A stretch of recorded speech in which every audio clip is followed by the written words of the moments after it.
How to create an object like this? You can start with a plan view. Here in Illustrator, plan out each object based upon the original photo. These are the parts that will be created within the 3D application or assembled in the application. Using splines or lines with Illustrator gives you a very cool way to use drawing tools to plan out your models and assemble them in your favorite 3D application. In Illustrator, there's two different approaches we could take to connect into your 3D application, whether you're going to Maya, Blender, or the final object's going to Unity, Unreal. Starting here with a line could take two different paths. And one path is using SVGs, which is just a line that's then used in your 3D application to create the object, or creating the actual extruded object in Illustrator and bring it into your 3D application. This video is an overview exploring the comparison between these two techniques. Check out the links below to see the full build out of this headphone using both versions, using SVG versus using the extruded objects from Illustrator. So as a comparison, so you can figure out which workflow works best for you. And usually the answer is you use a bit of both, depending upon what you're doing. I'm going to focus in on this speaker cover right here. And this is going to be used for the side-by-side comparison. I duplicated it. For comparison, I'm going to use the SVG right here. I'll put a little teardrop shape there. So this one will be for the SVG. Let's get started with getting an extruded object from here into your 3D application. Select the object, go to Effect, 3D and Materials, and Extrude and Bevel. This window will pop up. We're just exploring getting this object from here into your favorite 3D application.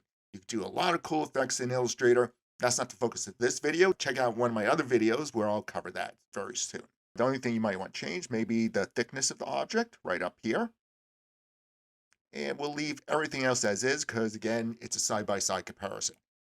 To export this, select the object and scroll down, right down here, select Export 3D Object. Select the 3D object in this Asset Export window. If you don't need the PNG, just click the X to delete it, and we don't need the PNG right here. Click on Export. I'm going to drop this in my headphone folder. In my headphone folder was made a USDA folder, which is Universal Screen Description Format, and that describes a 3D scene, glued-in model. And here's my asset. I'm going to rename this speaker cover. That's part one. Part two is to just export as an SVG for the side-by-side comparison in the 3D application. Selecting this object. Here's the asset window. I could do it right here, but in case that's not open, File, Export Selection. Having this one checked, select the format, and the format will be SVG. The folder will be the same headphone folder, and click on Export Asset. And there's the SVG folder right here, and there's the asset, and again, I'm going to name it Speaker Cover. Now jump to the 3D application to finish off the side-by-side comparison. Here's Maya, and I'll just make a new scene. I'm going to import the 3D file first that came right out of Illustrator. So File, Import, and going to the USDA folder, then select the file. And there it is. Excellent. Now I have my heads-up display on of polygon face counts, and you could get yours turned on by going Display, Heads-up Display, and checking polygon count. The polygon count for this is 15,000 faces. That's a lot of faces for such a small part. Maybe it's necessary. What I liked about this, it's very accurate. It matches exactly what's in Illustrator. The downside, though, lots of polygon faces. Let's try the SVG and see the results. To get an SVG in here, you can either click this SVG icon right here in the ribbon, or go to Create SVG. Zoom out. In the attribute editor under SVG1, click on the import icon right here. Opens up the dialog box. Locate the SVG that was just exported from Illustrator. There it is. There's upside down teardrops. I know this is the correct SVG. And there it is. Well, First impressions, it doesn't look as smooth as here, but I could correct that. But other impression, this one is 15,000 faces, while this one is a mere 578.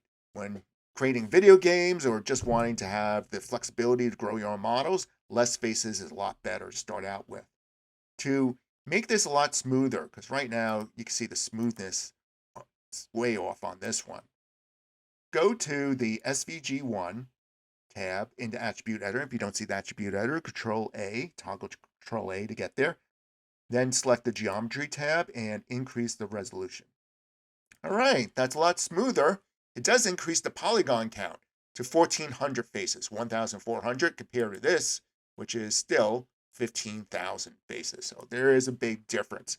The other difference, let me shrink this one to be relatively the same size, and we'll deal with the color in a moment for now.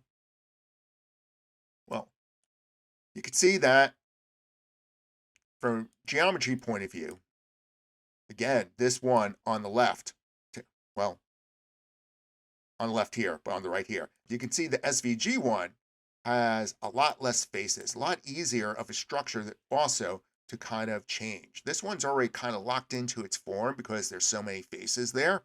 This one, you can still work with this as a model. Going back under the SVG one, this is a complete model. When you imported it, it's meant to be used right here, especially if you drew out the illustration exactly the way you wanted and you want the part, you're done. This is good, other than the polygon count size. This one is a little more flexible. Even on the SVG level, you're still given a lot of attributes. Like the extrusion can be changed, much like it was changed in Illustrator. You still have a lot of flexibility with this, so making adjustments in here. And if you scroll on down, you can choose the bevel within here. Click on Enable Bevel.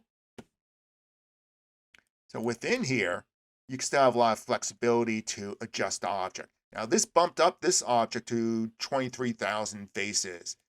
A lot more than this one, though the detail is a lot different. This one's a lot more advanced now, such as the indentations of these holes, which doesn't exist here. If I change the bevel divisions, lessen it, even go down to 1. Now this one's at 1,100, take 5, this one's at 11,000, and still has a lot of that indented detail that doesn't come straight out of Illustrator. So getting a nice cookie cutter out of Illustrator, this is definitely the way to go because it's quick. If you want a little more efficiency and a little more flexibility, then extruding an SVG within Maya or Blender is an excellent way to give yourself the flexibility as a modeler, as a designer, to keep on working with it using the base shape created in Illustrator to guide what you're creating within your 3D application. In the 3D application, I applied bevel. I could have done the same thing in Illustrator. In the 3D and materials panel, if you go down to bevel and just open up the box, you can end up with a beveled object. Right? Those are fun indentations. And then re-export this, get it back into your 3D application. You can do a lot of work within Illustrator for creating your wonderful designs, laying them out, even doing some 3D modeling. If this is the end product that you're going to bring in and the polygon face count doesn't matter, then excellent way to go. It's a great way to start and accelerate your 3D model building. If the face count does matter and you need a lot more control in 3D application, what's happening with the model, how you could extrude and grow it into different directions, then starting with the simplest form and building up from that simple form within the 3D application gives you the most control when making the 3D object. Combined, though, you can have certain parts that are just simply extruded and beveled in Illustrator, and then other parts where you need a lot more detail, make those SVG. Jumping back to Maya, the last thing I have to show you, in case you were wondering, why is this one not red like it was in Illustrator? It's just the SVG method. When you get the file in here, you need to do one extra step, and it's not a big deal of a step. Go under Mesh Display and select Toggle Display Colors Attributes, and now you'll be able to see the actual color within Maya. And here, you're going to have to jump down to the Material attribute and give it its color, whatever color you want. I'll stick with red because that was the original one. Hope you're very inspired to use Illustrator as a way to plan out your models and then import them, whether it's as a 3D model or as an SVG, and continue building out things. So this way you have a way to accelerate your creativity.